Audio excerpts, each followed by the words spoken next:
पयर म्हाका गांजेचे घराचो विशय आयलो. गांजेचे ब्लास्टिंग करून लोकांची घरां फुट्टा. हांवें ताबडतोब फॉरेस्ट डिपार्टमेंटाक धाडून हांवें क्रशरूच बंद केलो.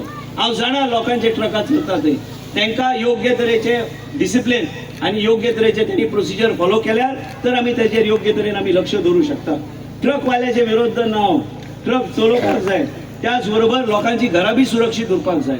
आयज नरेंद्राक परमिशन दिले म्हणून युरिया आलेमाव थंय कुंकोली बॉम्ब मारता. तेजी जमीन ताका दिवचो ना जाल्यार आनी कोणाक दितलो परमिशन? आयज तो आतां म्हाका मेसेज घातल्या, तुवें ताका परमिशन बी दिलें. अरे म्हाजें कितें आहा, ते कायद्या प्रमाणे तेणी परमिशन घेतलें, दिलें. आयज कायद्या अनुसार जर कितें जाता ते करपाचो आमी प्रयत्न करूंक जाय. 150-200 घरां कॉलनीन उजगांवान जे इल्लीगल आशिल्ली, जे लोकांनी प्लॉट मारलेले, ते प्लॉट आमी कन्वर्ट करून लोकांक लिगल करून आमी दिल्ले आसा. लक्षात घ्या की 1 रुपया न मोडटा आमी गरिबाची घरां वाचोवपाचो आमी प्रयत्न केले. हे आयज तुमच्या फुड्यान आसा.